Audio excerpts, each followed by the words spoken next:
This podcast is a member of the Voices of Wrestling Podcasting Network. Visit voicesofwrestling.com to hear the rest of our great podcasts, as well as show reviews, columns, opinions, and updates across the world of wrestling. This is Rocky Romero of New Japan Pro Wrestling, and you are listening to the Super J Cast.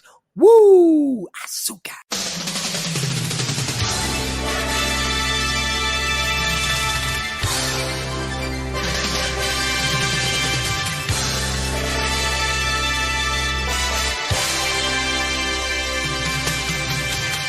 Hello everybody and welcome to the Super J-Cast. I'm John Abraham, joined by Damon McDonald. Damon, how's it going? Very snowy over where you are, I hear. Yeah, weather is, as they say in the weather business, shitty. It's shitty outside, Joel, here in Philadelphia. We got popped with some snow. A lot of snow. Decent amount of snow. And we hadn't had a lot of snow in a couple of winters. But yeah, we got rocked. It snowed for 2 or 3 days. I'm constantly shoveling. My back hurts. My knees hurt. But you know what, Joe? My heart doesn't hurt. You know why? There's a lot of laps. We've done a lot of practicing. We've trained long and hard. We've done many laps, specific laps. You know, we're very focused on the laps that we take. The laps that we take are only, what are they only, Joel? They're only, come on. Victory laps. We need a stinger for that. Right.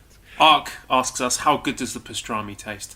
We've got problems, Damon, because we're running out of space in the Super J-Cast Was Right folder. Yeah. You know, there's so many things in there. And if you're not following us on Twitter, you know, and not paying attention to the little morsels that I'm dropping out there, then you're a fool, quite frankly speaking. Yeah. And there are people that have reading comprehension issues as well. And also, it would be a good idea that if you do follow us on Twitter, we do follow up things here, right? We're not constantly tweeting, like tweet. We do a show.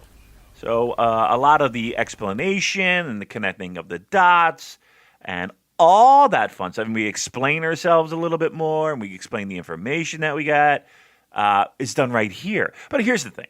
The people that listen, the people that are listening to this already know. They're already the smartest people in the room. They're already, they know. They if you know, you know, right? Is that what the kids say? Well, guess what? Everyone listening and everyone downloading, from new fans, from old fans, to New Japan Pro Wrestling worker. I mean, look at it's not hard.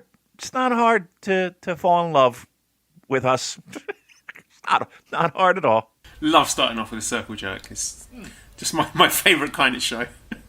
Me too. And honestly, right, you know, I workshop these tweets with you, and a couple of times I had to say to you, you know, is this too obvious? Am I going to get in trouble with this one? And they're like, no, go for it. And then there's like 2 people who end up getting it. So I think I'm safe from getting stuff plastered all over Reddit. Yeah. I mean, that's when, like, the Jay White thing, I was just amazed how that just blew up. And I'm good. And I'm glad it did. But it's then you get all those, you know, fringe, you know, just... Yeah, it's how, like, saying something like it's 50-50 whether or not he stays suddenly becomes, oh, these guys said he's definitely going to WWE. Right. No. Right. No. Or my favorite is 50-50, that's just like life. I was like, 50-50 leaving or going, boy, that's just...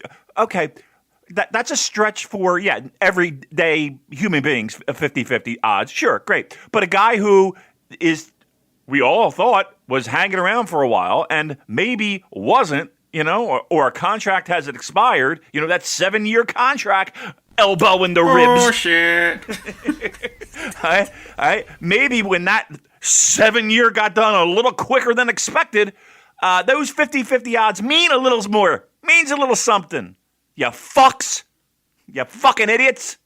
So, obviously, a lot of news this week. A lot of things have been going down and has led to a lot of speculation about the dreaded Forbidden Door, Damon. And we need a jingle for that. Shall I make a jingle for the Forbidden Door? Please, on the spot. Yes. No! Don't open it!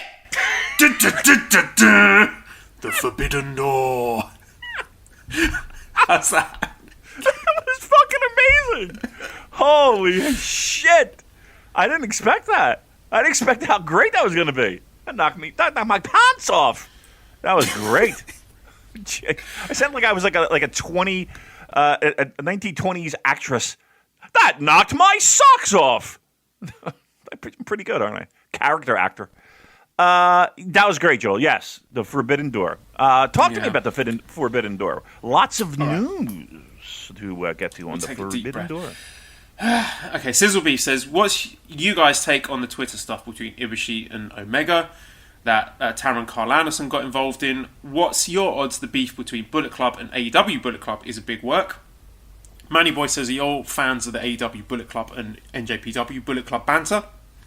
Do you know if what Meltzer said is true about the quote, the Forbidden Door might be a little bit open because Kota is talking about Omega and Mox is working strong. So a lot of people are picking up on these individual events and connecting dots, or they think they're connecting dots, and thinking, things are changing now. The Forbidden Door is opening. Damon, what's your opinion on that?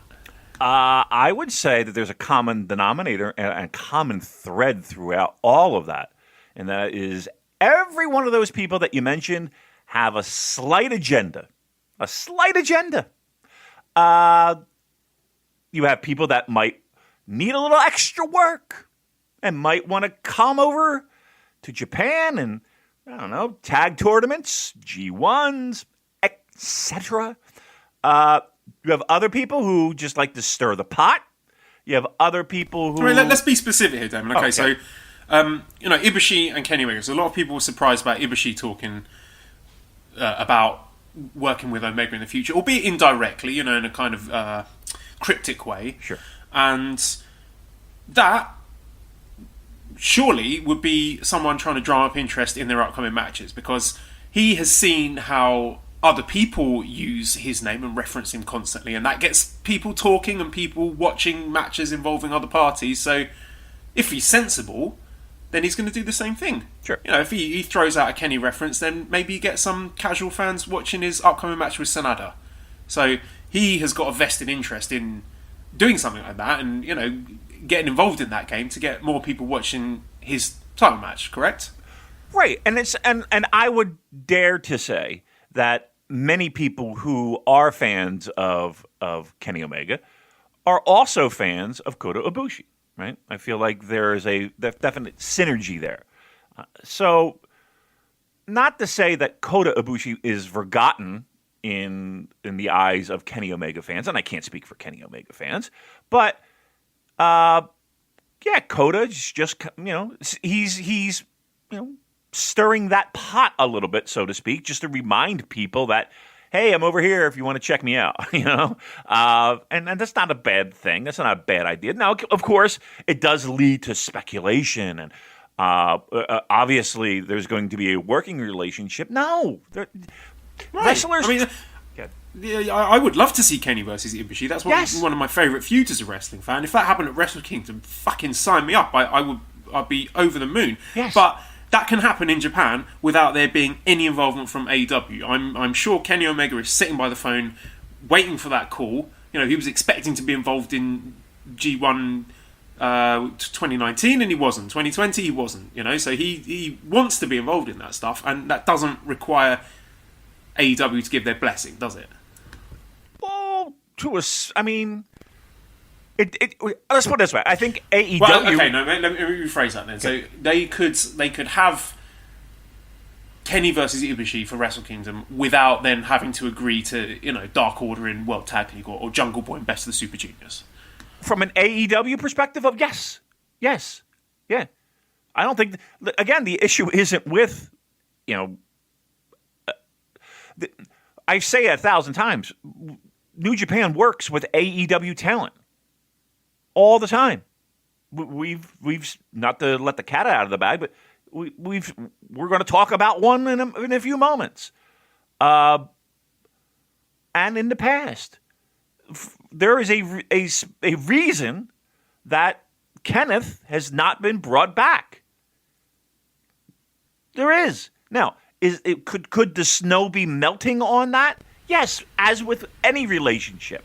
And how long? I would say this though, based on my in-depth knowledge of Japanese business as a watcher of hit TV drama Hanzawa Naoki, Japanese businessmen or Japanese businesses tend to hold grudges. Yeah. So you get my understanding is that the people at the top, Kidani, Sugabayashi, they don't trust the elite. They don't trust AEW. They're still pissed off about how that all went down. So unless there is a change at the top and Kidani and Tsukubayashi are replaced by someone else, I think that is the big sticking point here. Yeah. And I think a lot of people pointed the finger at Harold, in all this. And now that Harold is gone, a change of philosophy will surely be in place. And I don't know if that's the case. Again, in any relationship, is there a point where it's, oh, you fucked me over, fuck you, I'm never talking to you again? Yes, of course there is. And, can that relationship be repaired? Yes. And again, we threw out a generalization about Japanese business, but I mean, I think there's some truth. Not even some. I think there is truth to that. So I was being facetious there. That was very much tongue in cheek. But I mean, we know that there is animosity there, and that's not to say that it's never ever going to happen. It might happen. Stranger things have happened, but I mean, also, Damon, I can't see this year of all years being the time where let's pull the plug on this partnership in the middle of a global pandemic where we don't know which wrestlers are coming and going.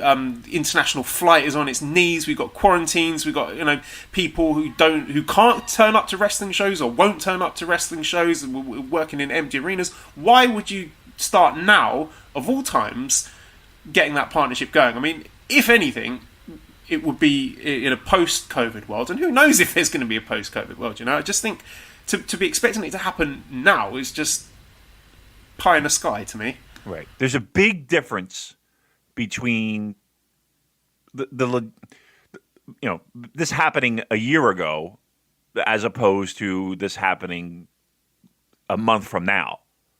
Like, the logistics are a little tough. Could it happen, logistically? I mean, anything can happen. I don't know. Like, Joel, if that's going to happen, don't you think that happens later if and when you can put 40,000 people in a dome? Right. If you did it now, you'd be leaving money on the table. Right. I hate doing this, but give me the odds, just to spell it out to some of the less intelligent listeners. No, I get it. I can understand why people are coming to these conclusions. Like, you see Tony Khan putting NJPW Global tweets in his AEW ads, but you got to understand, like you said about agendas, that when he does that, people, New Japan fans or casual fans, get excited and they think something's happening, so they're more likely to be watching Dynamite or Impact or wherever this stuff is going down. So just understand that when people are making these little cryptic hints and references or whatever, they're doing it to get more people watching their product. It's not indicative that there's a partnership in place. It's just there's wrestlers and wrestling promoters doing wrestling business. This is as old as time itself. Right. Carl Anderson and Doc Gallows I don't care where they are, I don't care what they do, they will constantly refer to the age when they were the most popular. And in the most popular, like the hottest that they have ever been was being IWGP Tag Team Champions in Bullet Club. And forever, they will milk that cow until there is no more milk, right? Please understand that. That is, they are still trotting out Bullet Club T-shirts to this day. So, and why? Because they continue to sell. I remember a person asking me, when do you think Bullet Club will finally break up and there'll be no more Bullet Club? I'd be like, when they sell no more fucking merch. When they don't sell any more T-shirts, that's when Bullet Club ends. And that hasn't happened yet, shockingly. That hasn't happened yet. People still too sweet till the fucking sun comes up. And they're going to milk that. They're going to milk that fucking cow until it is dry. So you asked me for percentage odds. What percentage odds that there is a working deal in place between New Japan and AEW this year in 2021? 2021. 3%. 3%. You? That's not very high. That's less than 5%, Joel. I was going to go 5, and then I reduced it a bit. And look, let me preface this. It's not saying I don't want it. I think it would be really exciting. And there are a lot of AEW guys that I'm a fan of, and I would love to see them mixed up with New Japan guys. So this is not me like, oh, I hate AEW, I don't want to see them in my New Japan, because I can see that both in terms of like the creative product, like the in-ring stuff, there'd be a lot to be excited about, and also for business. It's going to be good for everyone. So this is not me saying 3% because I hate the idea of it. It's just all the reasons we've laid out. I just don't think it's going to happen this year, at least. Maybe in a few years later when the COVID situation's a bit better and old wounds have had time to heal. Who knows? It would be exciting if it did. I'm not against the idea, but this year, can't see it. I'm in full agreement with your last statement in the sense of it would be good for creative. There's a lot of talented people on that roster that I would have absolutely no problem seeing in a New Japan ring. And that includes Kenny Omega, top of the list. I think for business, I think it's going to be crucial for New Japan if they were interested in selling out a Madison Square Garden again, we talked about it on John Carroll's show, Wrestling Omakase. The idea of New Japan walking into Madison Square Garden in 2021 or even 2022 right now seems ludicrous. But New Japan walking in on a joint AEW show, that thing sells out in 10 minutes. That thing sells out in fucking 10 minutes. There's a lot of business benefits, trust me, to a partnership. And I'll go so far as to say that eventually there will be something. It won't happen now, though. That's for sure. So, yeah, one of these big smoking guns was, of course, seeing Jon Moxley appearing on New Japan Strong to accept Kenta's challenge. Kenta, the briefcase holder for the IWGP US Championship match contract. So they are going to go at it in Strong in a few weeks' time. So Infinity asks, who or what do you think New Japan offered to AEW as an exchange for booking Jon Moxley in the US? I know the New Beginning show will be recorded in an empty warehouse, but still, AEW must be asking for something or someone in return. Any opinion on that, and why now? I don't know if there was a quid pro quo. That's what I want to say, right? A this for that, a tit for tat, as we jokingly like to say. Because I said tit. I don't know. I don't know. I mean, it's not like I could pick up the phone and say, "Hey, Tony, when's Yano doing a tour for AEW?" Yeah, and of course, when any contracts were written up, there was no provisions about global pandemics and shows being recorded behind closed doors. So. Do you think it's likely that there was some sort of concession from Tony Khan? Maybe a bit of nagging from Jon Moxley saying, come on, Tony, let me do it. It's an empty arena show. It's only on New Japan World. This is not. They're not selling tickets in the States or anything. Just let me do this match. And he's like, okay, fine. Yeah, I think that's honestly, I think that's exactly how it. In my head, that's how it would have gone down. Right? There's not a fan in the building. There's no money to be made per se. Maybe. Well, you say that, but New Japan are selling commemorative T-shirts for the match, so they are doing their best to, as you say, milk that cow. Right. I bet Tony Khan was seeing the T-shirt and be like, "What the fuck?" I saw that. They churned that motherfucker right out. Right? There were some people working overtime, designing that shirt and getting it into the shops. Yep, getting it online. Yep. I can see some fingers typing away right now. Well, they're going to make some money off of it, but again, ticket sales and maybe some additional world subscriptions for a month, but that's about it, right? I mean, we're talking nickel and dimes. So, yeah, I'm sure it was John who, probably went to Tony Khan and said, "Look, I got this fucking title still. I got to do something with it. There's a little pressure on the other side. Can I do this?" And he was cool. People love to pick holes in Tony Khan's game, but I mean, Fulham aside, the guy's a pro wrestling fan. He's that to the core. So there is a little bit of, like, if there's concessions to be made, I think, business aside, business concerns aside, as we've seen through the year, Tony Khan might default to being, all right, do it, because he's a pro wrestling fan. So you know we're going to get like a little cheeky Kenta run in on Dynamite then? I'll tell you what, if something like that were to happen, that would be. I think our world would start to change. Not real. It wouldn't change. It would just magnify with intense partnership AEW stuff. Logistically, that's easier to pull off than Kenny Omega. Let's put it that way. Like Kenta doing a run in on Dynamite is a lot easier logistically than Kenny. So if we I can't say like what would that, how would that benefit AEW if it's Kenta doing a run in to promote a match that's only available in New Japan World? This is where we get into the slippery slope territory where you're thinking, what is X company getting out of this, and you start to get into the nitty gritty of it where it gets a bit too complicated for my little brain to process. Right, but you figure, okay, look, you figure Kenta is winning. We're getting the title off Jon Moxley is the end goal here, right?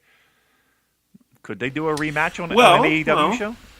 I was going to ask. Louis says, I don't know details about Moxley's AEW contract and his ability to cross brands, but how long can we expect him to stick around New Japan this time around? I'd really love to see a Suzuki rematch. So do you think he drops the belt and we won't be seeing him for a while in a New Japan ring? Yeah, I do. But that doesn't mean... What's your definition of a while? Because I'm sure they could bring him back, if things are different come January 4th and 5th. He could absolutely be brought back for a world or a Wrestle Kingdom, or even a World Tag League, or even a G1. But yeah, I mean, I think what we're doing here is we're finally getting that U.S. title off of a guy who can't defend it in the United States. Sean asked, when Kenta loses to Moxley, okay, so Sean's assuming that's a given, will it be Chase, Tom Lawler, or someone else to challenge next? Do you see Team Filthy from MLW coming over to merge with the New Japan side? If you do watch MLW, do you think they could be taken over by New Japan or AEW as a means of gaining more talent and potential exposure to the North American market? Leo Rush and Jacob Fatu would be nice for NJPW. I can't talk about MLW. I don't watch it. I don't know anything about it. But there are certainly a number of interesting challengers on Strong that you could have for Kenta to spice up that weekly show. Yeah. I mean, that's your focal your focal title at that point, right? I mean, then anybody on that roster would be a logical challenger, or you can be made into a logical challenger, and now you have a purpose, as opposed to we're doing 9,000 tournaments, and we have a title now, and we can defend it, and we can have matches and programs and build for this title, and have that U.S. title be what I believe was the original purpose, right? We have a New Japan Pro Wrestling title that can be defended in the United States frequently. So any one of those names. Now, MLW, I mean, again, I don't know if New Japan is interested right now in locking in people to 2-year deals in any case, right? I just don't think they had the financial wherewithal. Now, per match, per show, we're seeing a lot of that. We're seeing a lot of guys get work on Strong. And it could be that type of situation for the foreseeable future. But we're not hearing anything of guys getting locked down to long-term contracts. Certainly not a 7-year contract.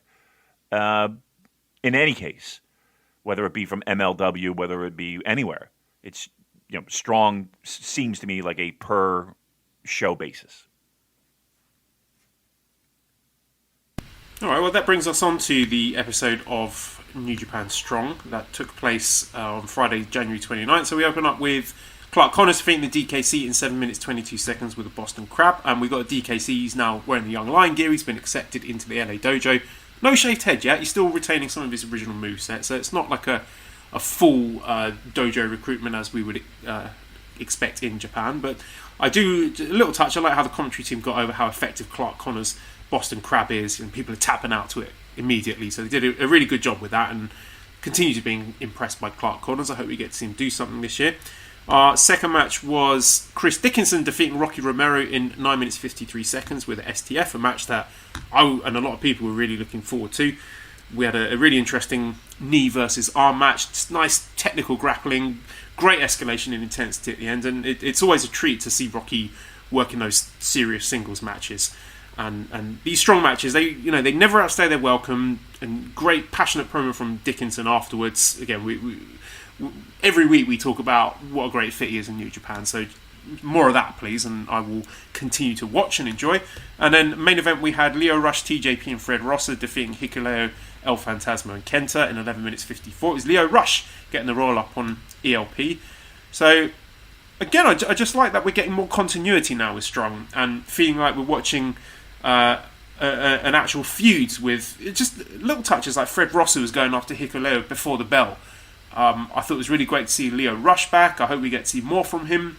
Him and Kenta going at it together is very fun to watch. And also him versus Hikuleo, seeing like, the big versus little guy. Hikuleo, for his part, he's definitely improving. He's filling out a bit. He's learning to carry himself like a monster. ELP continuing his babyface turn by beating up TJP. And I just thought the whole match was well structured to build to the big Fred Rosser hot tag as the powerhouse of the babyface team at the end. And as always with the show, it's nothing mind-blowing. It's simple pro wrestling by talented professionals executed really well. And right. I thought the closing stretch between ELP and Lio Rush was very good. I'm looking forward to seeing their rematch, because whilst I did like their Super J-Cup match, I know they have a better one in them.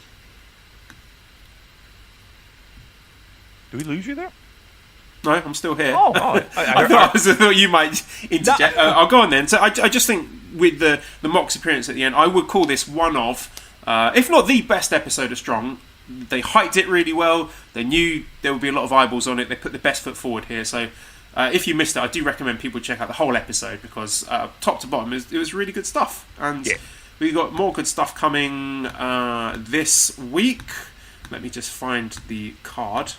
So this will be the show coming up on Friday, February 5th. We've got Kevin Knight versus the DKCs. Kevin Knight, again, very exciting prospect. 8-man tag, Jordan Clearwater, Adrian Quest, Mysterioso and Bateman against the Regal Twins, Barrett Brown and Brody King. And then main event is Ray Horus returning to face TJP in a singles match. Okay, nice. Yeah, like I said, it does seem like a nice little stopping ground for people to get work. I think the only thing that's missing is that, I don't know. And again, Kevin Kelly kind of mentioned it when we were talking with him on our Wrestle Kingdom preview show.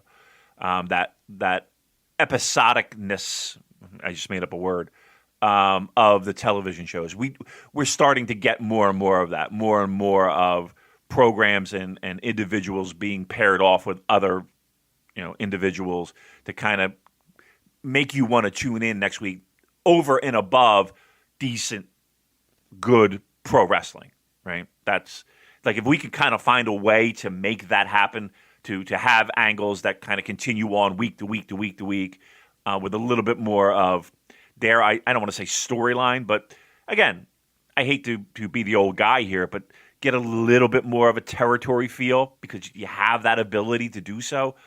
That would be awesome. That would kind of put Strong over the top for me to make that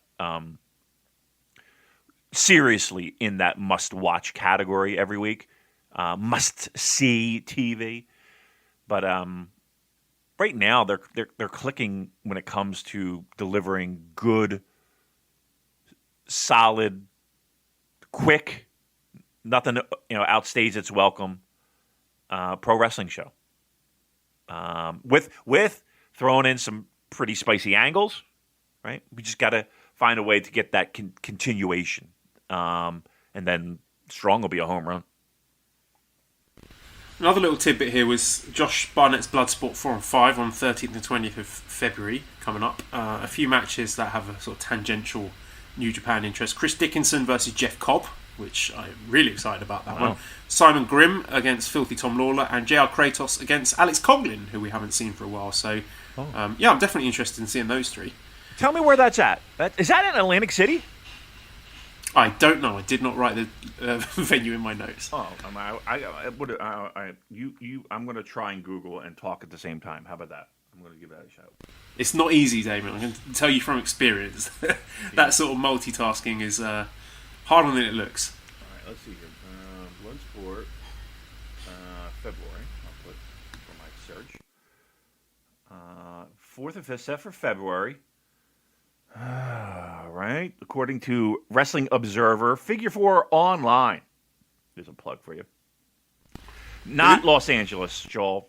Not Los Angeles. Oh, excuse me, not Atlantic City. Boo. It is Los Angeles. Undisclosed location in Los Angeles, California. Boo. Why did I think it was in Atlantic City? What? I don't know. I don't know why I thought Atlantic City. I got excited. Because I thought, of all places, Atlantic City, why would it? I mean, that's like an hour away from me. I could go there. See Tom Lawler and see Jeff Cobb and everyone else. But lo and behold, undisclosed location in Los Angeles. I've just had an idea. What they should do is a tournament, like Mortal Kombat, do a tournament on an island in an undisclosed location, an 8-man tournament of cinematic matches. I'll be up for that. Whichever promotion hears this, you can have that idea for free, and I'll watch it. So basically, like Mortal Kombat, but wrestling. Why don't we have a house, and it could be fun, right? We'll call it the Fun House, and then you have matches in it, and then you get to light people on fire, and that'd be cool, right? I'm trying to come up with references for it, right? Sign me up for that. Yeah, you want to say? I'm trying to come up with references for it, and like not watching it and just not even knowing what it is, like all of it. I'm just like, I don't even know what it is. My joke going nowhere. All right, what else we got, Joel? We got plenty to take a victory lap on. The return of Switchblade Jay White, who popped up at one of these Road to New Beginning shows in Korakuen Hall. 50-50, man! 50-50! 7-year deal. He attacked Tomohiro Ishii. He cut a very passionate promo backstage, and he and the Gorillas of Destiny have challenged Chaos for those 6-man title belts, and they've had a match added to the New Beginning in Hiroshima Night 2, which we will preview later. So we'll talk about that match later, but sticking with the return of Jay himself. So Matthew says, I understand the impact of having Jay return just after the Rumble, but do you think they brought him back too soon? I'm relieved and happy to see him. I see the slow build of the story with Ishii, but during your run-of-the-mill 6-man, maybe that was more shocking. Samuel says, is it the most trolled Jay thing to deliver the promo of his career, tease a sabbatical, only to come back 4 weeks later in front of 500 people? Or am I just frustrated because I was skipping the Okada Evil matches and spoiled the surprise? So, what are your thoughts on the Jay return and the execution of it? I thought it was well done. I mean, it makes sense. If you listen to his post-match promo, he mentions the G1 and where everything he had all his ducks in a row. And the guy who fucked everything up was Tomohiro Ishii. And then later, while he was a little bit distracted and a little bit saddened and a little bit down on himself, post Wrestle Kingdom at Dash, it was the same Tomohiro Ishii putting away Jay White. So he comes back for a little revenge, and he knows that's the starting point. If he wants to get back into the scene, he's got to take care of Ishii first because that seems to be a roadblock on his way to success. So yeah, I liked it. I liked it a lot, and we were kind of, clued in to make sure we watch those Kurikan shows. So yeah. It was nice. I think everybody was nice and surprised. I think everybody enjoyed to see him come back in the way that he did. I know people are kind of grumbling, like, why is he challenging for the meaningless, never 6-man titles? I don't know if I necessarily expect a win, and a title change. I don't know if I necessarily expect that. It could happen. Who cares if it does? But again, just focus on Jay White and Ishii being the first program where, again, Jay mentally needs to get past that hurdle to move on in his life. Yeah, and in kayfabe-wise, there's no other titles to challenge for. All the others have got challenges lined up, so it would make total sense. Those belts are there. There aren't any contenders lined up, and he wants to get one over Ishii, who's been a thorn in his side. So, yeah, again, to me, it made sense. I can understand why some people were a little bit underwhelmed by that. The show that he returned on. Maybe they're expecting him to come back on a bigger show. He's got to get back into the mix. He's one of your bigger stars. I mean, New Japan Cup's right around the corner, right? Yeah, maybe Castle Attack, but I think they wanted to get that 6-man title match on the New Beginning card. So if you want that on the New Beginning card, then you've got to build to it. So maybe now by having him return, then you might get more eyeballs on New Beginning in Hiroshima Night 2, which was a pretty threadbare card as it was. So at least that's added a bit of spice to that one. So G from LA says, in hindsight, do you believe the Jay White 50-50 story was real or info purposely given to you to help push the story? I mean, it depends who you are. So we said that from the start. We talked to more than one person, and some people in the company were in serious doubt. They were worried that he was genuinely going to go to WWE. Other people were pretty confident it was a work from Jump Street. The only thing that I will say with certainty is that the 7-year deal thing was not true. His contract was up, but how certain it was that he was going to extend that, again, it depends who you talk to. Right. And the idea of the company using this show as a platform to help push that narrative, I'll be honest with you. The further this went along, there were elements of that occurring. Yes, we know that for a fact. We know some people that reached out to us were like, okay, yeah, a little sort of nudge and a wink. Okay, I see what's going on now. And like I said, I'm happy to do that. I like being worked. Work us more, even though it was a sort of like a knowing, kind of unspoken, hey, can you, tweet this out to help the story going? And I'm okay with that. It was a lot of fun. Right. But in the beginning, where the original issue that occurred, there's no reason for people to tell us that, and the people that told us that, like, they had no ulterior motives. Like, they wouldn't be like there's no ulterior motives to push that narrative to us in the beginning. There really is. And the company could have done that without us. Right. Putting out all this stuff on the profile page about him maybe wanting to quit wrestling and all that stuff, that does not need the support of a shitty podcast to do that, quite frankly. Right. But again, in the beginning, there was definite doubt. Again, whether that was unwarranted doubt, I can't answer. But from multiple factors, that was communicated to us. And again, people can sit there and be like, oh, they're just getting worked, and they're just getting... I don't know how clearer I can make it. There was no driving factor of that being pushed to us, at least when in the beginning. Again, if later on it kind of moved on, and even we were kind of like, all right, seems a little right. We got it right, but in the beginning, it trust me, it didn't start there. but it gravitated there, if that makes any sense. I hate the fact that we have to fucking explain ourselves constantly. You know, I know, our record speaks for itself, Damon. Right! We don't miss. We don't.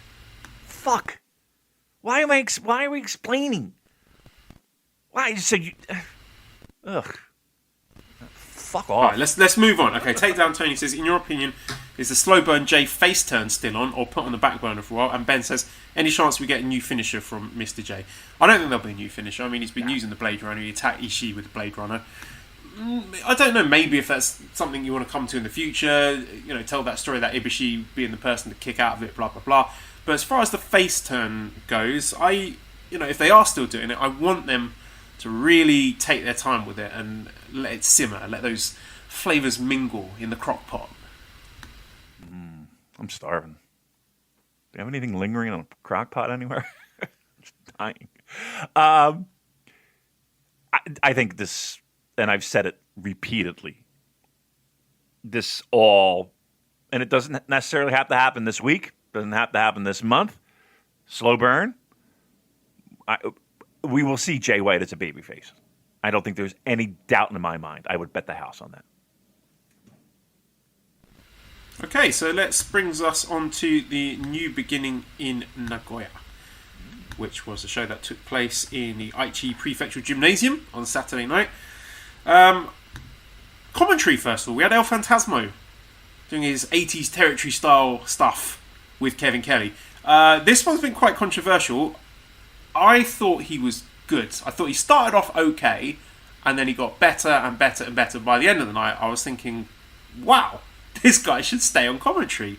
I thought there were some genuinely funny one-liners there, maybe a bit distracting in some of the Bullet Club matches, but when it came to the big matches on the show, I thought he did a very good job in putting over the match and providing insight when he needed to, and I want more. I thought he was really, really good.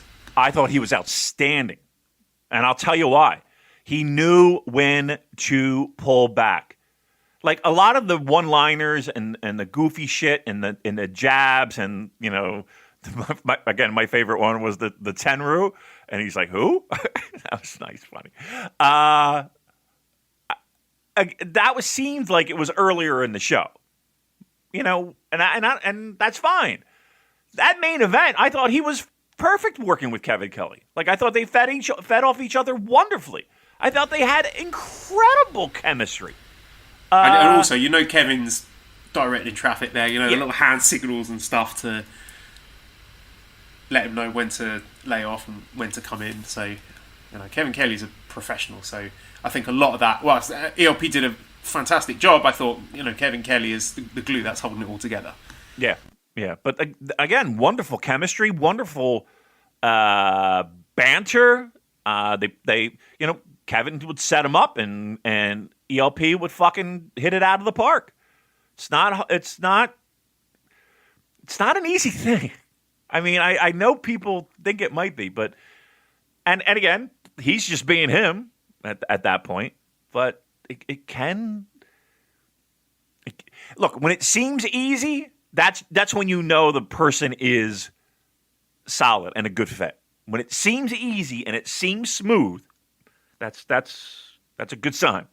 I'll tell you what, if I'm Gino Gambino, I'm sweating. If I'm Chris Charlton, I'm sweating a little bit. That's if I'm Rocky Romero, I'm sweating a little bit. You got an option. You definitely have an option on color commentary. That is for certain. I've got to say that I'm turning the corner on El Phantasmo. I was not a fan at all to start with, but I think he's really grown into the role, the character.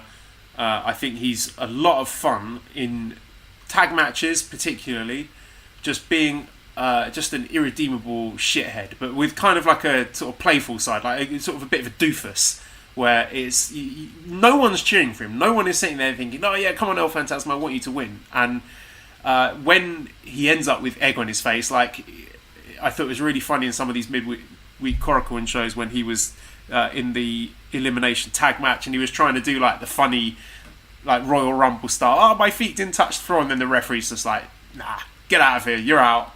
and stuff like, oh, he's going to go on commentary, and Gedo's in the submission move. He's like, oh no, he's going to get to the rope. Oh shit, no, he's not. And then Gedo taps out as ELP's trying to run to save him in time. I'm starting to enjoy and appreciate his work more. I think he's becoming quite an asset to the company. Is your fandom of ELP in direct correlation with his fandom of this show? Can I ask? No, he hates us, Damon. He's burying us on Twitter. He's calling us marks, which I wouldn't have it any other way. Did he call us? I thought he liked this. He was scrolling through his feed. No. Did you not see there was the music track playing at the bottom by Marks? That's it. And I appreciate the effort he went to do that little gag. But no, he was burying us, Damon. Oh, what did he say? I didn't hear. What? There's a lot of. I thought all those were in his feed. No. There was a little music track playing at the bottom that said Marks. Ah, Marks. Ah, that sucks. No, it doesn't. It's good. He should hate us. He should be carrying us. So by him hating us, he actually likes us. That's what it is. Or he just.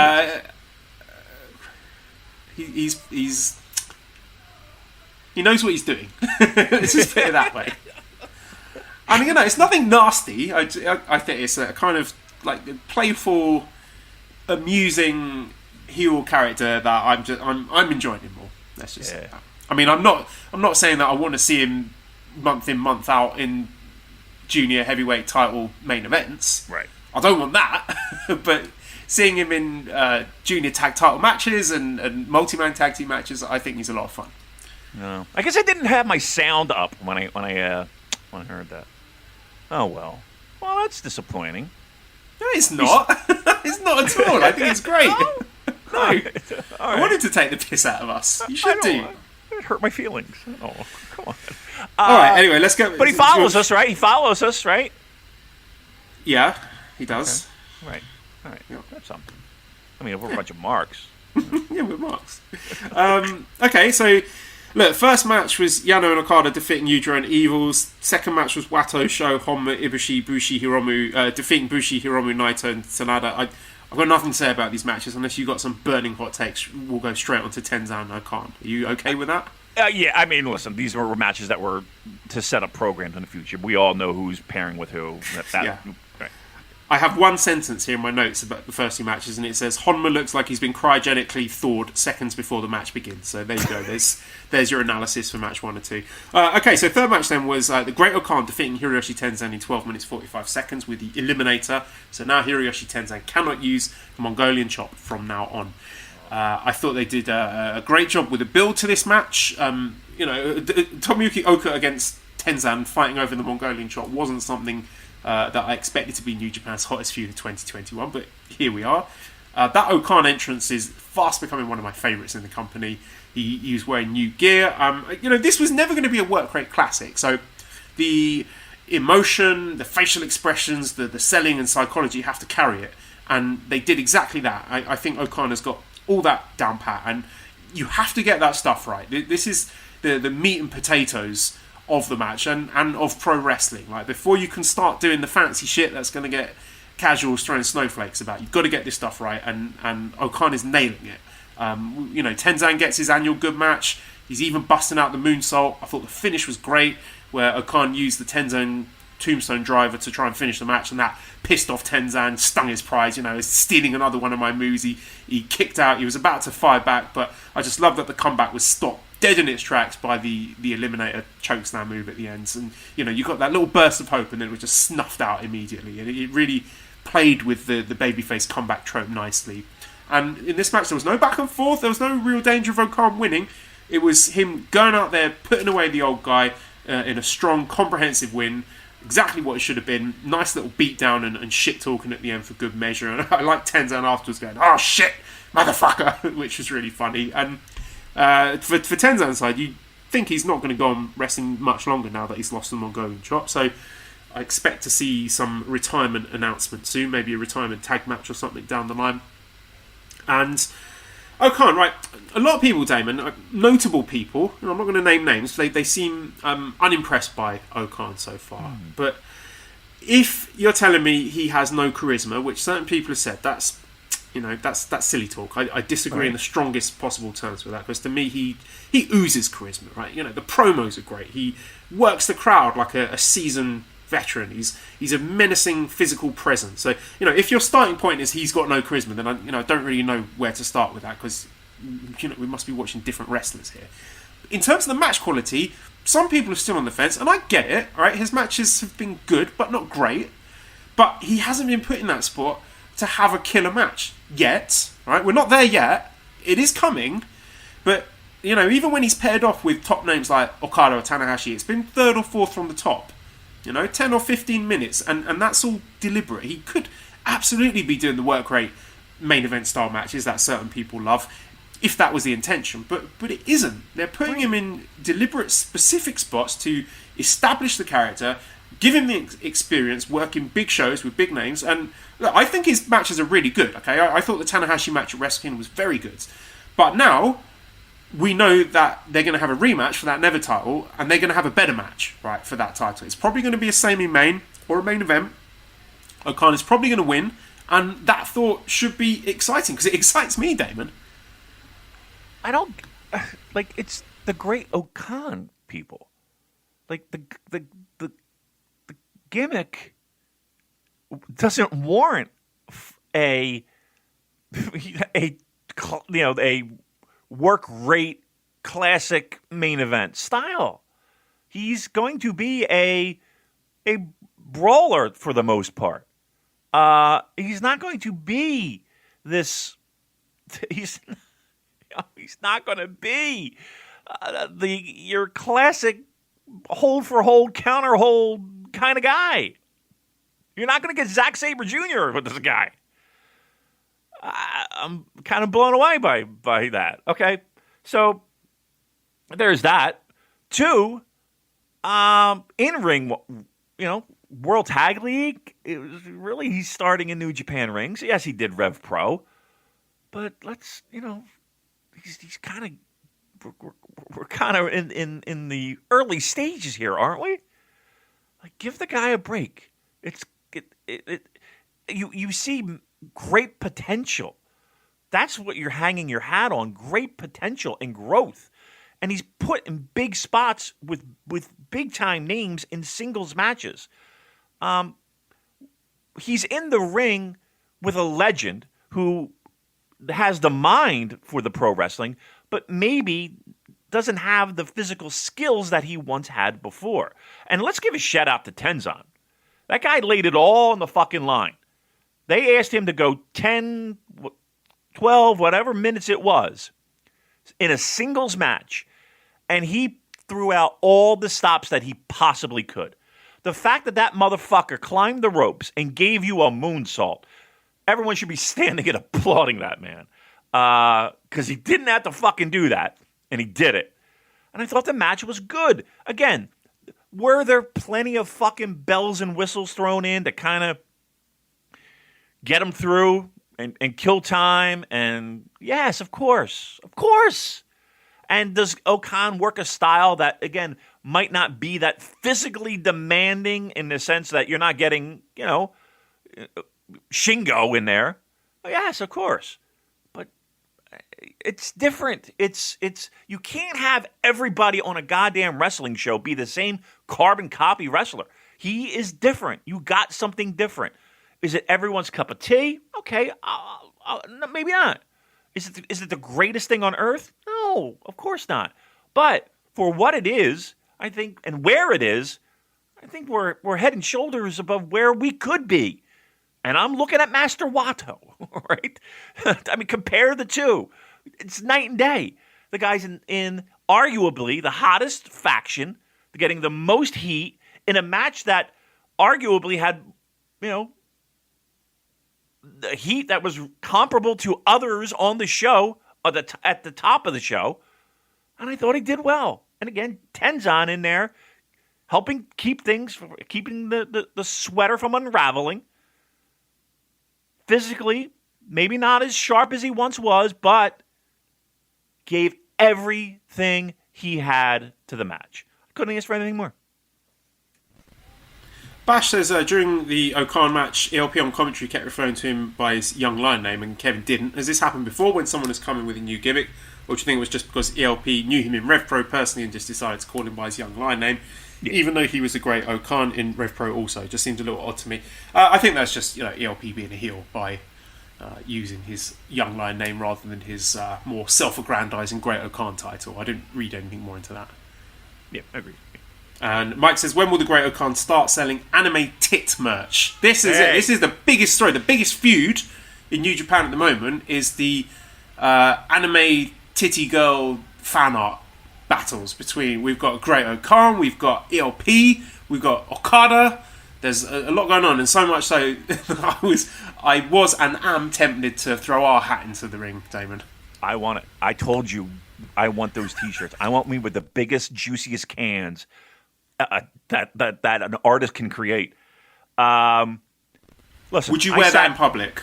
Yeah, I'd wear it to your wedding. So Wrestle Kingdom 16, wherever, the next big wrestling show that we go to, we're both wearing a T-shirt with a design of us as anime girls with massive tits. It's happening. Yeah. I'm wearing it to Cheryl's mom's funeral. What do you think of that? Job interviews. I'm going to carry the casket with that fucking T-shirt on. Have we lost it at this point? We never had it, Damon. All right, fourth match was a no disqualifications match with Will Ospreay defeating Satoshi Kojima in 16 minutes 57 seconds with a Stormbreaker. So here we go. This is an NJPW Deathmatch division. I wonder how many people were thinking that the KOPW thing was going to be like this. Right.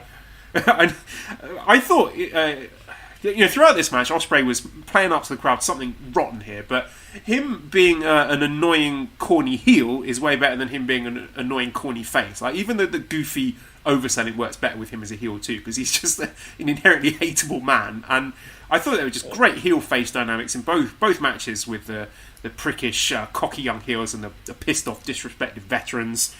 And to be honest, the no disqualifications match, it's not my favourite kind of match, but in this contest, the big spots were sufficiently impactful. They looked nasty, like the hip toss onto the chair, the power bomb through the table, and I like the way that the weapons were used to augment their regular moveset, like the elbow drop onto the chair or the hidden blade into the chair, rather than just being a complete plunder spot fest. And again, another Ospreay singles match where he's cut right down on the high flying moves. He's not doing it anymore. He is adapting his style, and I applaud him for it. Kojima not taking the count out victory was a nice touch. Like the grudge got so deep for him that it wasn't enough for him to win that way. And I also really enjoyed the way that the strongest arm was used as the tide turner for Kojima. He used it to put Ospreay through the ladder from the apron. So Ospreay knew that the lariat was the biggest danger in the match, and he tried to avoid it and take it out with kicks, but he took his eye off the ball and he ate the lariat counter to the back of the head with the Oz cutter. That was great, and it helped put over Kojima and his lariat as Ospreay was dodging it like it was death towards the end of the match, because he learned how dangerous it was, and then he used his skill and his cunning to use his own weapon, the hidden blade, to win the match. So really cool touch that despite all the ladders and chairs and tables, guitars, whatever, the most dangerous weapons were the lariat and the hidden blade. There were some things that I thought were a bit off and annoyed me, but I don't think it's the place to hyper-analyse selling and things like that. I turned my brain off to some extent, had a good time watching this, and I thought they did well to put on a Kojima versus Ospreay contest that was recognisable as a wrestling match between the two men with their regular moves, rather than just going from weapon spot to weapon spot. There was good connective tissue in there, and really good compliment to the O'Khan Tenzan match. That match was all about emotion and selling and character work, and this one was all about the violence and the weapons and the spots. So it felt like the hottest feud and matches of the whole tour, and that heat is something that Empire are doing brilliantly with. They've had some of the hottest feuds at Wrestle Kingdom. Came out of Wrestle Kingdom with straight losses, pissed off, looking to take out on some soft targets, but they picked the wrong dads to fuck with. It's a great story, so simple but so good. And let's throw flowers at Kojima as well for the effort. Some of those bumps he took, which he absolutely could have hand-waved with no objections, but he did it. He took his lumps here, and I thought they did a tremendous job. Yeah, I thought it was what you mentioned was my key point. The idea of having a match like this where, yes, it can get out of control with, overuse of the weapons and the tables and the ladders and all that nonsense. But yes, as you described, that the connective tissue was there, that there was an actual wrestling match in there. Again, no DQ, we get it. But it did feel like it was there was something holding it together, as opposed to just, I'm going to hit you with something that's really, hard, and you're going to do the same to me. The lariat being the biggest piece of that connective tissue. I will say this about dangerous spots. Right, the two things that I will take away from this match when it comes to that is Kojima taking that fucking bump into the table perfectly. I mean, he went through that fucking table. Like, there was no doubt that table was breaking. And then the second spot that I found pretty wild was the spot off the apron where Ospreay takes that big bump on a ladder that was set up. It felt like I had completely forgotten the ladder was there. And that might be due to New Japan camera work or just them doing an excellent job keeping me focused on what was going on in ring-wise. But yeah, when he took that bump onto that ladder that was draped across the apron and the guardrail, I had forgotten it was there when he did it. I was, whoa, there we go. And he took a fucking nasty spill there. So yeah, Ospreay taking all the big bumps, taking all those, minus the one shot into the table from. But yeah, it was well done. Again, Ospreay did a lot of the heavy lifting when it came to the shocking spots, but in ring, I thought was even better than the shock value of crazy bumps. And I'll go so far as to say, again, having a no DQ gives them opportunity to kind of smoke and mirror some stuff. I think they could have had a great match without it. You know what I mean? Like, if they just built around just dodging the lariat, I think they would have had a fucking stellar match even without all the bells and the whistles and all the smoke and the mirrors. The smoke and mirrors helped. I mean, it gave them time to pause and to reset but you can get lost in that stuff real quick, but they held it together. I liked the match a lot. I mean, I'm not calling this fucking match of the year, but this was a different match that we don't normally see on a show that, in the middle of January, it's not a bad idea. And to top it off, yeah, they did have the most interest and the most heat. And going into it, people were actually looking forward to these matches. I thought they hit a home run. I thought they did great. Japanese Retro Game Center says, which promotion will be the first to attempt to copy that Kojima Ospreay match, and who will copy it the most over the next 5 years? Look, to be honest, the match actually reminded me of old WWF, WWE matches, and in a good way. Like, I'm thinking about a lot of the old, Mick Foley matches, like Triple H, Cactus Jack. They had some great matches, or Mick Foley against Edge, Mick Foley against Randy Orton. I think, those are matches that I mentioned last week as, I think, good blueprints for this kind of match, and I thought it reminded me of that a lot, and that's a compliment to it. So, this wasn't any sort of groundbreaking match. It followed a formula that has been established by other companies and WWF over the years, but I thought it did it really well. Yeah, and I think the common denominator there, though, is those matches had a build and a heat to it. We keep throwing around the term heat, but like, there was interest and people cared. Right? It's an amazing thing when you do that. And it was small, simple things. The idea of Ospreay and Okan, previously in that tag match, just wanting to fucking fight. And Tenzan and Kojima, that were like, all right, motherfuckers, let's go.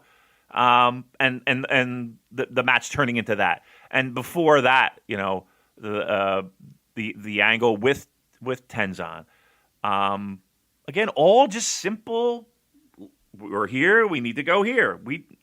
Nothing complex. These aren't complex theories. It's here to here to here, and we end here. Easy, you would think, but it's made difficult. I guess maybe easy in theory, but hard to pull off.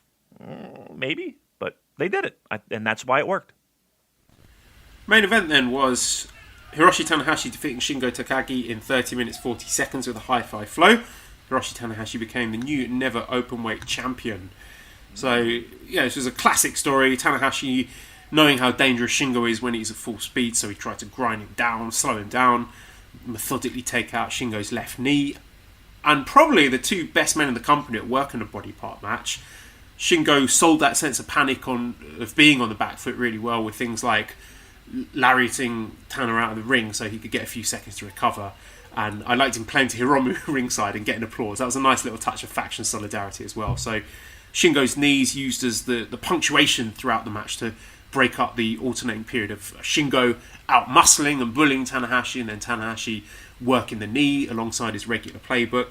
And a really nice sense of escalation when Shingo started the foot wipes on Tanahashi's head to piss him off, get him fired up. And we don't often see an angry Tanahashi, and that helped take the match up to the next gear.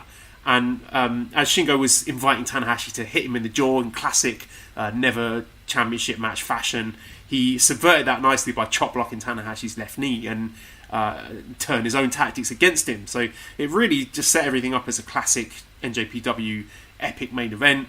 Shingo wrestling a Tanahashi match in the first half, and it's always good to see Shingo showing his range because he's so much more than angry lariat man. He can sell, he can work a leg, and he's got an underrated sense of comedy as well. Like when he was doing the air guitar on Tanahashi's leg, I thought that was great. It really made me laugh. So I really enjoy seeing him mix up his offense from his usual power moves to then like learning from Tanahashi throughout the match and sprinkling in a bit of leg work himself. His selling, like I said, great. Like selling in the Cloverleaf, particularly good. Of course, the Cloverleaf has beaten his LIJ teammate Naito in big matches before, and we saw Shingo trying to grab the ref. His eyes are closing. He starts puffing air. You really think he's about to tap out. And then down the stretch, it became more of a Shingo match. They went back and forth, jockeying for the big power moves like the Dragon Suplex, and of course, the leg work begins to pay off here with Shingo not able to get full velocity for the pumping bomber at first. Got a really ugly head bump on the Made in Japan. Like, if you want to be kind, you could spin that as his knee was fucked, so he couldn't do it properly. But he's lucky Tanahashi didn't get hurt there.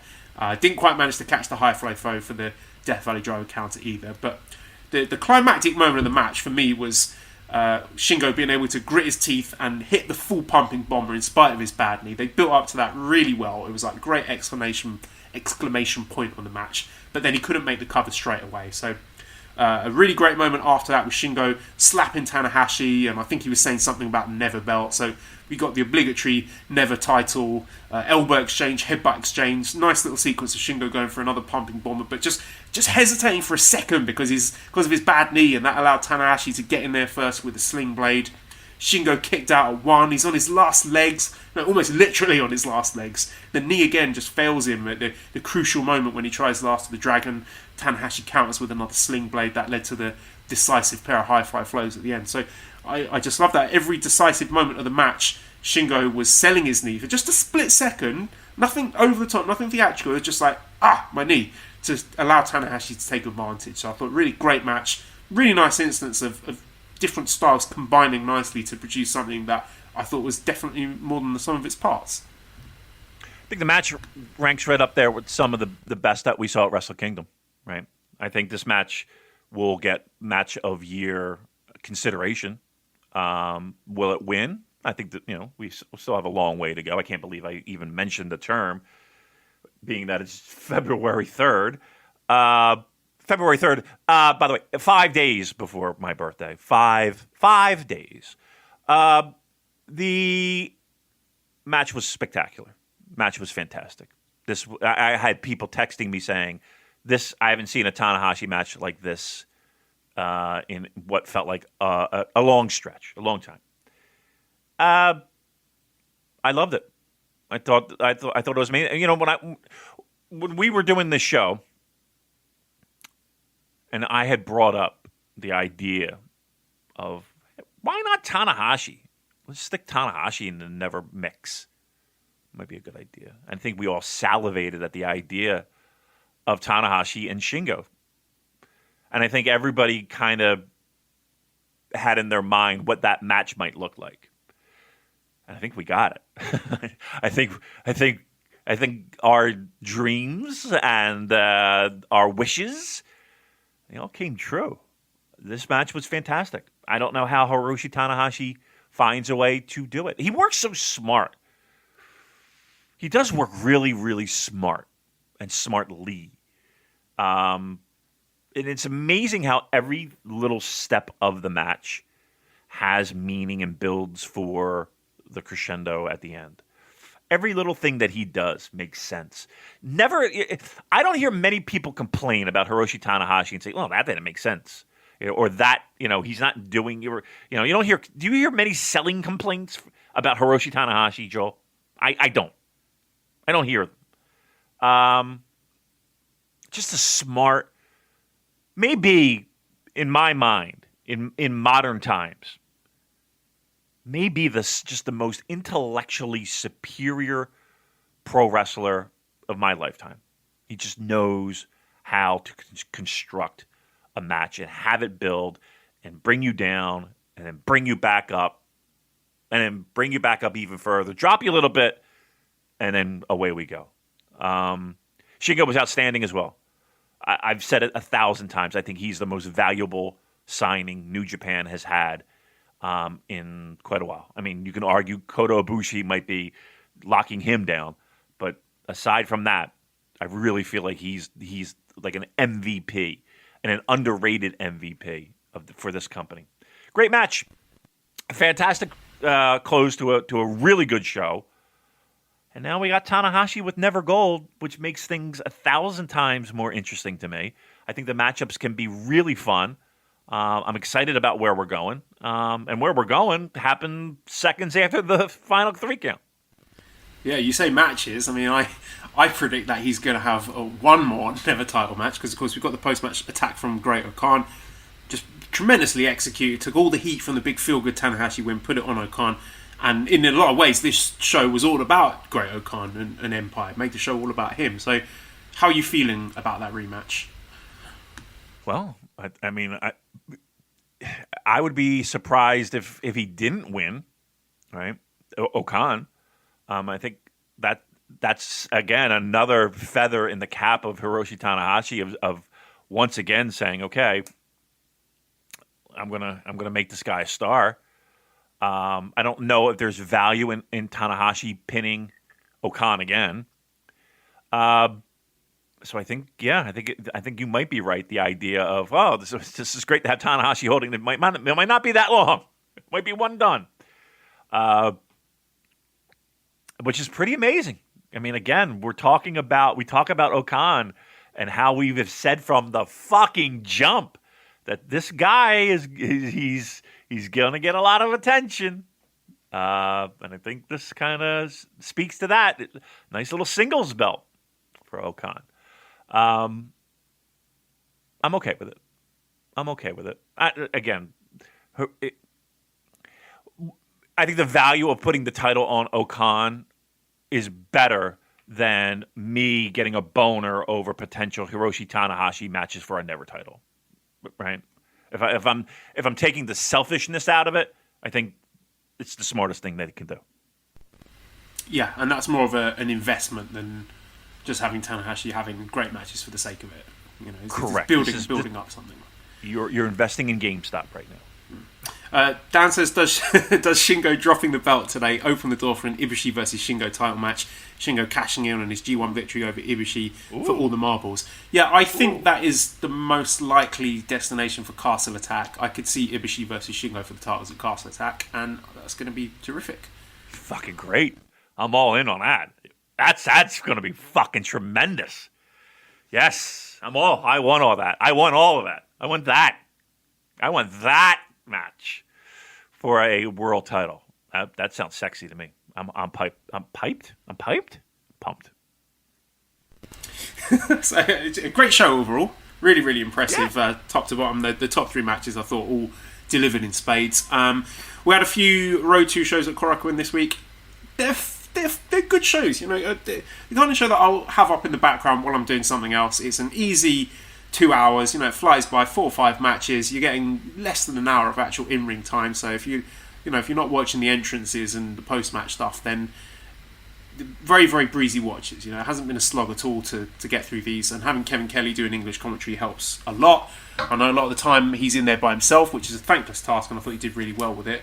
The most interesting, actually, the matches have been good, but the most interesting things have been the promos. We've had some really funny stuff. We've had Naito doing his impression of Honma. We've had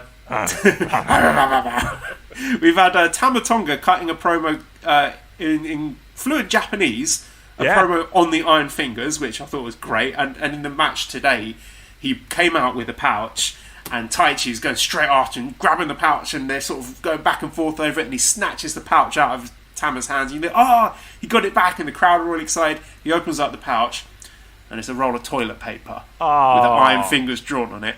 And David, it was so good. You got to go and watch it, because it just showed Taichi's face, and Taichi was just like the absolute rage and loathing in his eyes. It was really, really well executed. It sounds stupid, me saying it out loud, but it was very, very well done. It's like the pure trolling from Tama Tonga there. We've had some really funny promos with Ibushi. Okay, he's your double champion. He should be promoting this match with Sanada, but he is getting involved in Hiromu and Sho. So Hiromu and Sho have got like this kind of sort of teen romance thing going on, with Hiromu saying, Sho, I really want to ask you something. I'm going to ask you a very important question now. And then Ibushi just comes in like mum bursting into your bedroom. I brought you some milk and cookies, kids. How's it all going?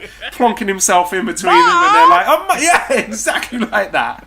And Ibushi is just having the time of his life. He's off his head. He's on another planet, Damon. Yeah. But he looks so happy, and he's enjoying himself so much that I can't bring myself to get too annoyed about him and Sanada completely failing to build their match at all.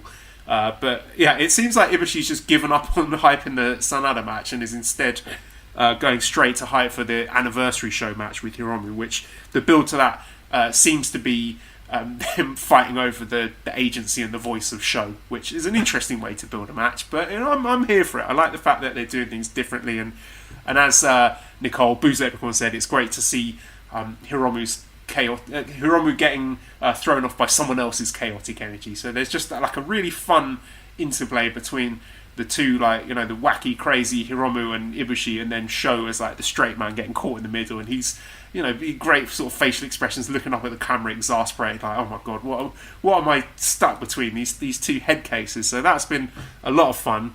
What else have I got here? Despy and Ishimori going at it backstage, having big brawls, big beatdowns. Jay White just beat the crap out of Yoshihashi yesterday. The whole of Bullet Club just landing all their finishing moves. Ape shit, Magic Killer. Jay White did like every single one of his moves on Yoshihashi, and every time he pinned him, when he got to the 3 count, he'd lift his shoulders up. So I dare say that's going to be playing into stories later down the line. Maybe we'll see Yoshihashi fighting for his pride, fighting for his revenge. But that was a very memorable moment. Louis says, how bold was it for Yota Tsuji to reach his goal of having a match with Naito, to propose a Twitter campaign to let the higher-ups know it's the match people want? So Tsuji said that if he gets 55,000 likes, then he should get the match with Naito, because he said that's half of the viewers or something like that. I can't remember exactly what it was, but he'd done the sums, so good luck to him with that. And Cappy B says, Okada has been a snarky bitch in post-match interviews the entire time they've been setting up the Evil match, specifically the hip wiggles as he was talking about the fans demanding it. Made me laugh really hard.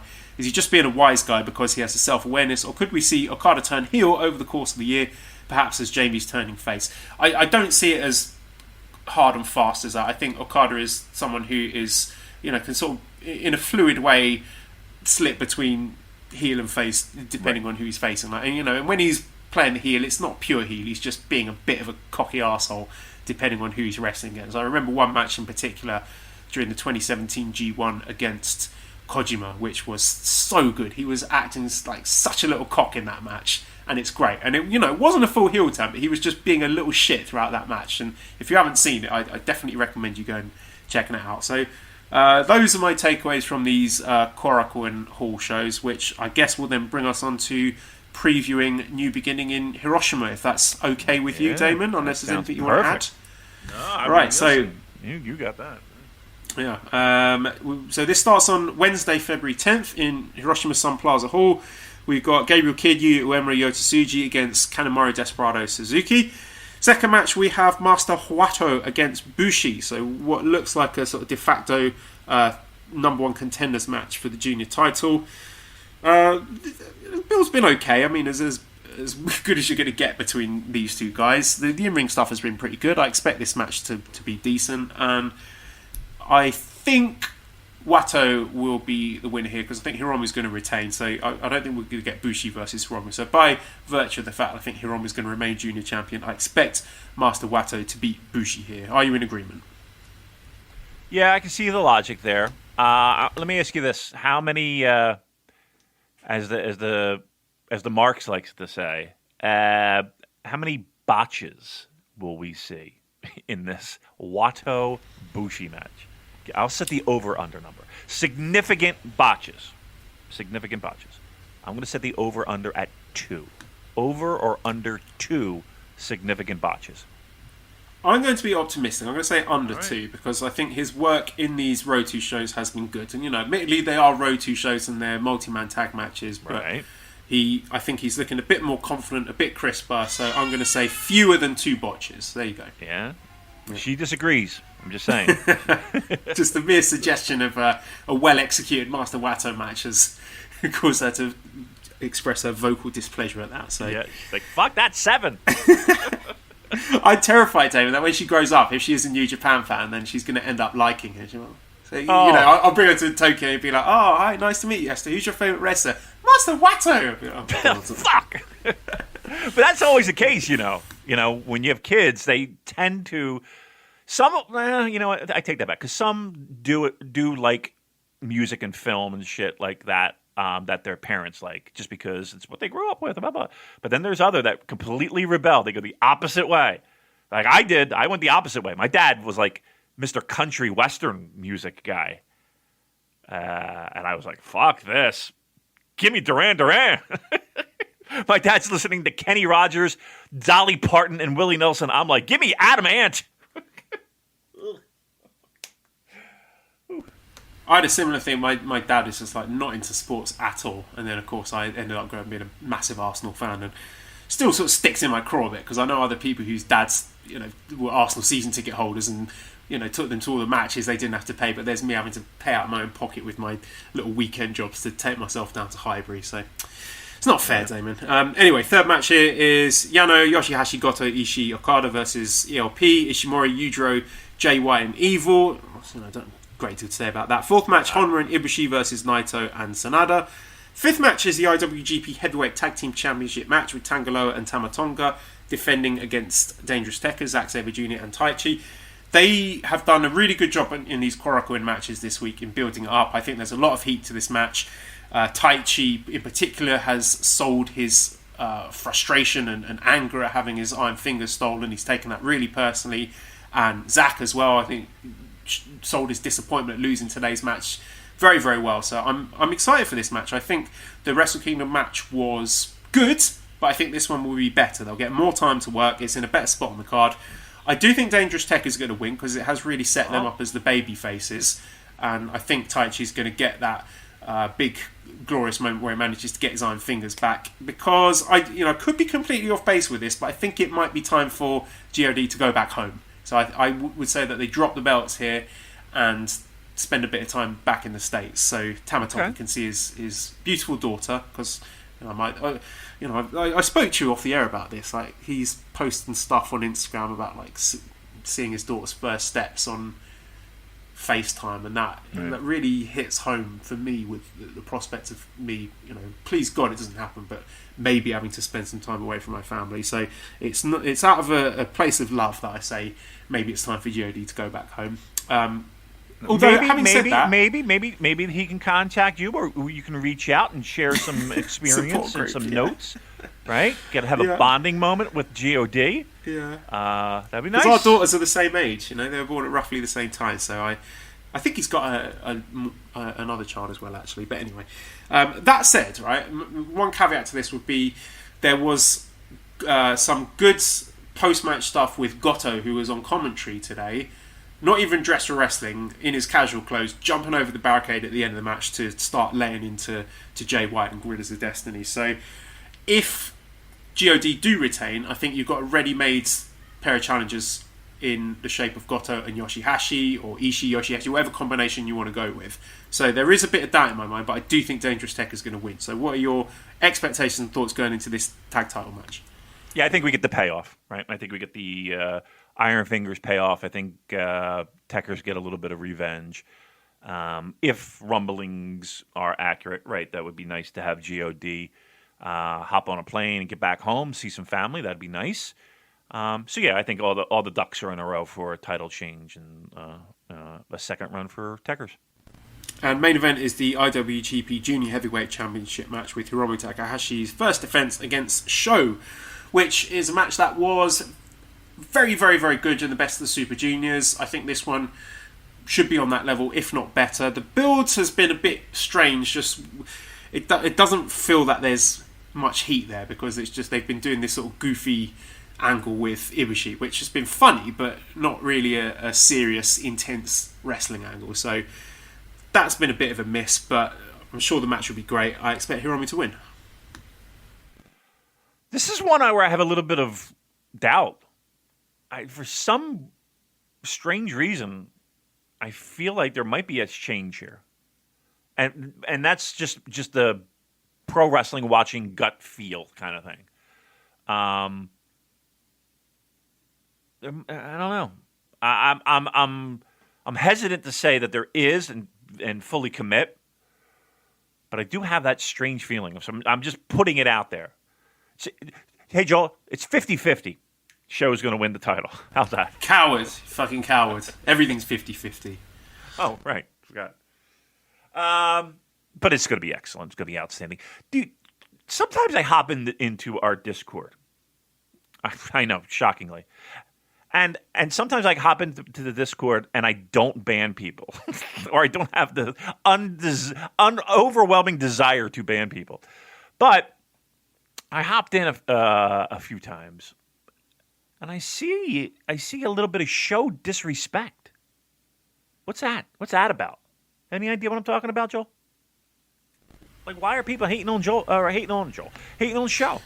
What's the problem? I don't know. What have you seen? What are people saying? That he's not that good. That he's overrated. That he's not title worthy. He should, get him back in the tag situation. I mean, it's not constant, but I've seen it, and I kind of want to hop in and be like, "Are you people out of your minds?" And they might. Be I can't agree with that. I think he's really good. I think maybe he's the only thing that I would say as a next step for him is more confidence and intensity on the microphone, because he is an introvert, a self-confessed introvert, but. Yeah, that's okay. You don't need everyone to be all Shingo on the microphone. I think having different personality types is not always a bad thing. All right. It's probably that jerk Forrest. Typing in all caps. I'm kidding. Maybe. Just going to let that one hang in the air as we move on to Thursday, February 11th, New Beginning Day 2. Opening match, we've got Kid Uemura Tsuji against Doki, Zack, and Taichi. Second match, Kanemaru, Desperado, Suzuki versus ELP, Ishimori, and Yujiro. Third match, Wato, Sho, Honma against Bushi, Hiromu, Naito. Fourth match, Yano, Okada against Dick Togo and Evil. Fifth match, Doki, Zack, and Taichi. No, Zack and Taichi and Doki are pulling double duty here. Obviously something is wrong on the website here. So, no, they haven't updated it. Okay, so no, I know what's happened here. So the fifth match is not that. The fifth match is going to be the Never Openweight 6-man championship match with Ishii, Yoshihashi, and Goto defending against God and Jay White. So, what do you think there? Do you think God and Jay White are going to win the titles, or do you think Chaos get their revenge here? And I'm leaning towards Chaos getting their revenge. I think Chaos retain the titles here. Me too. Can you see Jay White with the Never 6-man title? No, he's above that. He's above that. I agree. I think it'll be a good match, though. Oh yeah. Oh, I think it'll be great. I really do. I think we're talking about very good to great. Look, I mean, what we saw before out of what we all thought was just going to be a hand-waved, never six-man title defense, with two of them, it turned out to be really fucking good matches. I think somebody had him on a match of the year list. Am I correct there, Joel Abraham? Fifth place. It was the fifth best match in any wrestling company of 2020. How about that? So if it can live up to those type of expectations, then we're in for a treat and a lot of talent in that ring. So I say they do it. And our main event is the IWGP Heavyweight and IWGP Intercontinental Double Championship match with Ibushi, his second defense against Sanada.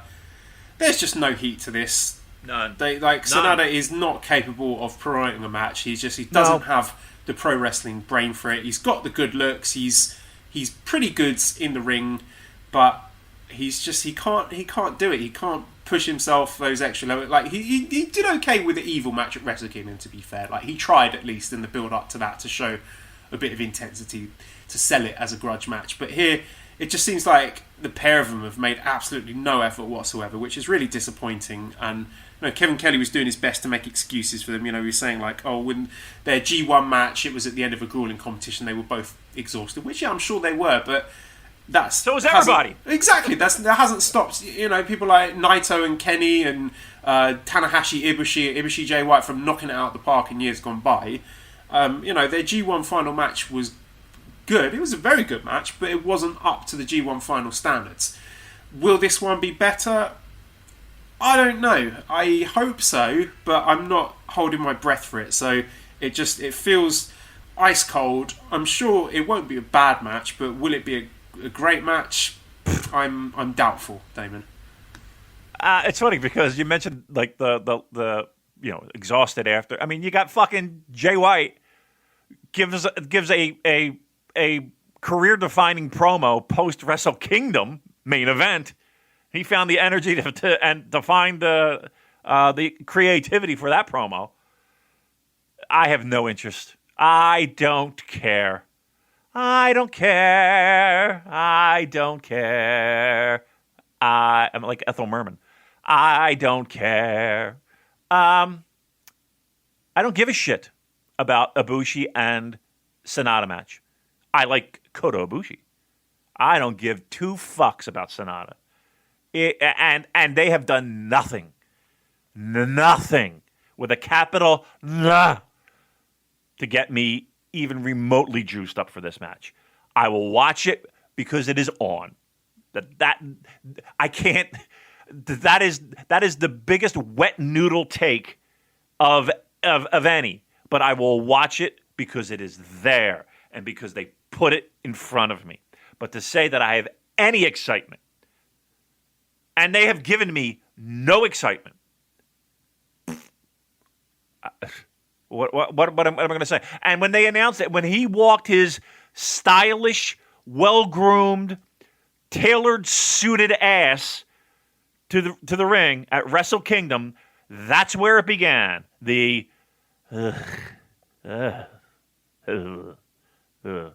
don't care. Honestly, Joel, does anyone care? Does anyone care? Even Shingo was on commentary for these Korakuen shows, and he said they'll figure it out on the night. When we're talking about the lack of build for this match. So just the fact that we have people on the English side and the Japanese side making excuses for these guys, where we can see Okan and Tenzan building up a fucking nuclear heat for their match over stupid Mongolian chop is just. Yeah, it's a disappointment here. I mean, Flynn asked us, is there a chance Sanada wins? One successful defense reign is quite normal for the first one. Sanada would be too much of a dork if he loses again, right? No, I think he loses again. I can't see him winning it. Yeah. You gave a 3%er. I'm giving a 0.023%. Imagine if that happens, Joel. What would happen? What would happen to your life at that point? What would happen to the chemical composition in your body if there's a 3 count and Sonata is holding that fucking title? What would happen? Stupid, expressionless himbo face. Dopey. Holding up the belts like he's holding up his weekly shopping. Like, what? Like, would we end the show immediately? I think. I would just text you. I would just text you and be like, all right, we're done. We're done. This is a cold open to next week's show, right? Yeah. Exactly. It is. It's that would be nightmarish. It'd be nightmarish. But even New Japan, in the chaos that was COVID-filled 2020, and now COVID-filled 2021, they're not even that ballsy to pull a move like Evil's one thing. Sonata, no fucking shot, right? Tell me there's no fucking shot. Tell me there's no fucking shot. Now I'm talking myself into these knuckleheads are going to do something ungodly stupid. Tell me that there's no shot. Not for me, Damon. I mean, people say, "Oh, you can't lose another title challenge." Yes, he can. You know, they booked it. They bought their tickets. They knew what they were signing up for. Exactly. I love that. All right, so there you go. Ibushi, let's end this and end this now. Then Shingo comes out to challenge. Yep. And we'll set off a castle attack. Perfect. Now we're talking. Now, with that being said, I don't want to see Sonata challenge for any of those fucking titles for 3 years. I don't want to see him in a ring challenging for a heavyweight title or winning a New Japan Cup or doing anything like that for 3 years. In fact, I don't want to see him in the ring for 3 years, to be truthful. But, okay. But, like, it's ridiculous at this point. Just he is the perfect chef's kiss February title defense. Yeah, with a big fat loss. Done it as well. He did it. He was doing that spot in 2018 as well. Andrew asks us, Kota Ibushi is the first Japanese non-dojo talent to win the IWGP title since Kensuke Sasaki in 2004. Do you think Sonata will be the next one, or is he forever the bridesmaid? Do you ever see him winning this title, Damon? I said it about Evil. I was like, there's no way he's because I remember someone even asking that question, Evil specifically. I was like, no fucking way. Dude, I don't want to say never say never, but I just can't see it, man. I don't care how popular he is with the fucking crowd live. I just cannot fathom them giving them that title. I just, like, honestly, you know how the world imploded when they gave it to Evil? I'm going to be in the camp of, I don't think I can watch this shit if he's going to be the fucking champion. I'm that serious about it. And now people are like, please let him win. I'll never have to hear his voice again. Yes. If they gave him the title, Joel, would you seriously consider, is this shit for me? No, I could see the logic behind it as a guy who is popular with the domestic fan base, but that would be, for me, much harder to swallow than any of the evil Dick Togo shenanigans. Oh, that would be brutal. All right, but it's not going to happen. So let's think positive thoughts. All right. Mark says, any interest in newly released former WWE star Lars Sullivan in New Japan? Maybe a JR Kratos versus Lars Sullivan feud on New Japan Strong. Not for me. Thank you. Nope. Next. Hard pass. Thank you. Bastima says, I know you both think Ospreay is the next guy, but besides him, who would you like to see move up the card this year and make a challenge for the Heavy Q? So, anyone who has not... Shingo. Yeah, Shingo. Yeah, he's the guy then. He's getting our next challenge at Castle Attack. And hopefully not the last time. I would love to see him in and around that picture as a heavyweight title challenger. I think you could even have Jeff Cobb being a challenger for that belt. I wouldn't have him winning it, but I think he's more than good enough and imposing enough to be a filler title defense and, like a Destruction or Dontaku or whatever.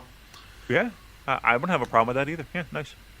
On to Discord questions. Boo says, who had a better week working all the smarks on Twitter? Ibushi, Tama, Jay, or New Japan as a whole with the Kenta Mox program?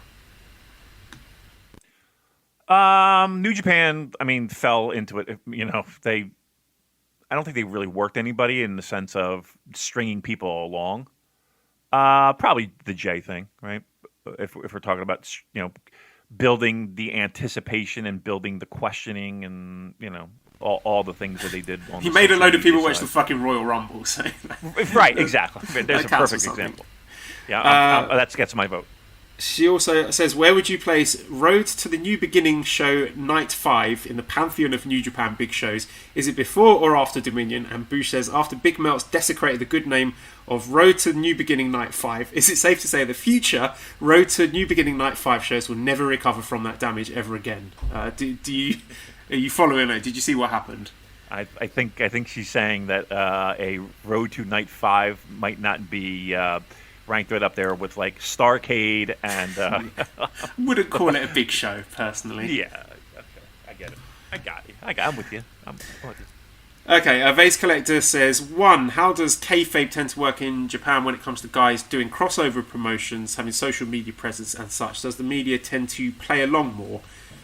Is it easier to live the gimmick there? I mean, yeah, you got like Tokyo Sports helping to push angles and storylines, don't you? Yeah. I mean, to a large extent. And I just think the way that, and again, I don't want to speak for people, but just in my experience in the friends that I have, it's a nice mix. You know what I mean? They're able to turn stuff on and off rather easily and kind of sit back and enjoy a show from, I don't want to say a kayfabe perspective, but you know what I'm saying? Like they're able to easily disconnect themselves and just sit and enjoy it as a fan, as opposed to the analyzation and the critiquing. And again, we do this because I think we were built in a way of sports, and I think sports has a lot to do with that. Like the people who complain about, like, there are new pockets of New Japan fandom that are just like, I don't want to hear the analysis. I don't want to hear I just want to sit and enjoy the show. And I get that. I think the more people that do enjoy the analysis and the stats and the fucking notebooks and the fucking everything else are people who probably have a bit more of a sporting background. Like they enjoy their hockey, they enjoy their football, they enjoy it. So they try to incorporate those elements of that, what they like there, into this kind of pseudo sport. So yeah, there you go. Speaking of pseudo sports, Dan says, in a major announcement, New Japan and Takeshi's Castle are collaborating for a major show. It is aptly called Castle Attack. Which 2 wrestlers are fighting in the main event, which also happens to be an event from Takeshi's Castle of your choice? Wrong answers only. I've never watched Takeshi's Castle. Have you, Damon? So Takeshi's Castle, correct me if I'm wrong, it morphed into an American offshoot, like all good things do. And it was called MXC. Here in the States, and they had like 2 comedians do voiceovers for it. So that was really my first exposure to it, was through MXC, which I enjoyed. I gotta be honest with you. Like, I don't know, 2 wrestlers, and so they have this one thing where they have to sprint, and there's like 4 sets of walls. And I think I've seen that one in different shapes, right? And they've got to go through the wall, and some of them are just like you're hitting wood, or you're going through like paper. Okay, can we put Honma and Jado in that contest? Perfect. We're done. Right. Too much thinking. Are you ready for the weekly insane Mixelplix question? Dear Damon and Joel, they are crazy. Yeah, I hear the name and I'm like, there are always weird questions. But okay, yeah, let's hear it. Let's go. Is it a rambling one again? It's completely outrageous. Humans are inventive people. There must be a way we, as humans, can voice displeasure at appropriate heel heat times without using our mouths. Perhaps a bamboo tube we could bang our palms against, a hollow wooden box we could stomp on, or some sort of small brass or woodwind instrument with a bellows or accordion-like device attached. Maybe we can inspire a New Japan sponsor or Money Mark, whatever, to take up the challenge. At worst, maybe we could talk Rocky and El Phantasmo into trying to build competing devices in their garages. How about, Damon, a Vuvuzela with a surgical mask attached to the end? Well, I gotta be honest with you. When the Vuvuzela, those things, I don't like. I see thunder sticks being incorporated a lot too. I hate those things. Those things are. I think when I have trouble expressing myself, Joel, I think I shared this in the Discord before. I like to stick my dick out of my and make elephant noises. It's 500 people in Korakuen Hall doing their elephant impression. Pull out your pockets, kids.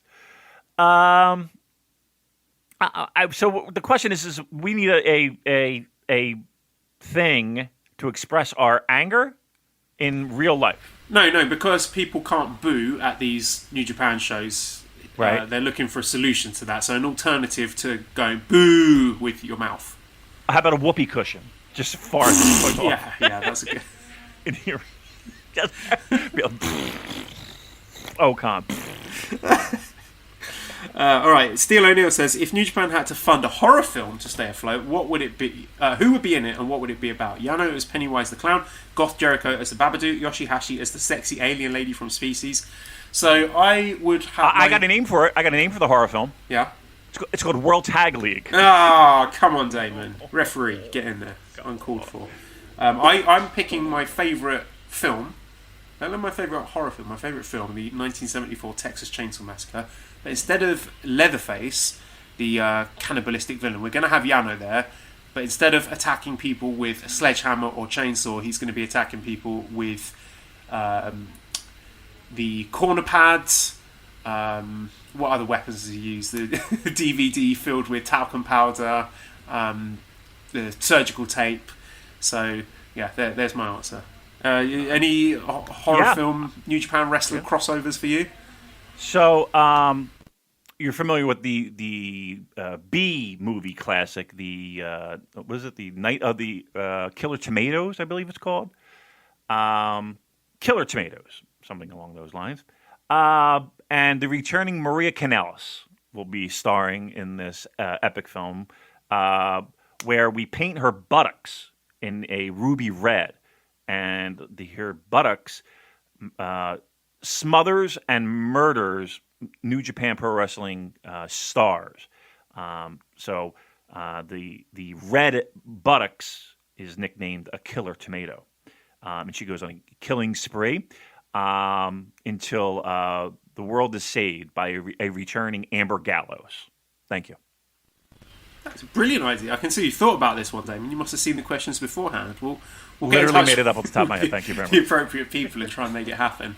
Okay, two more questions. Cola Blue says, in a dark timeline where the pandemic gets even worse, if New Japan was put out of business, what do you think would be a fitting end? Huge elimination tournament to unify all the belts, showcase with all the baby faces winning, burn through all the protected matches in one night. It would be a 50-foot high scaffold that we would just throw wrestlers off of. And last man standing. Last man standing. That's it. We're going to go out with a bang. Yeah. I would have it like Battle Royal, the film. So they're all wearing explosive neck collar devices, and they've got 3 days. And if there's more than one person alive at the end of the 3 days, then everyone dies. Gotcha.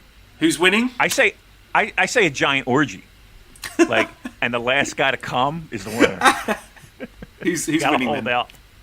Who's the last guy to come? Yeah. Probably because he can't get excited for any fucking thing. You're probably right. I was gonna go old guy because he probably has like prostate issues and he can't fucking he's sitting in a corner jerking off trying to get hard. It's not working. He's trying to get in the mix, but he can't. He just can't fucking. He's a little nervous. Why is this happening? I need somebody to eat my ass. I don't think we can top that, so I'm going to end the podcast there. redcircle.com/shows/super-j-cast if you want to throw some money our way. We are very grateful for donations, even though we don't know who makes them, so thank you, anonymous people. We like the money. Yeah.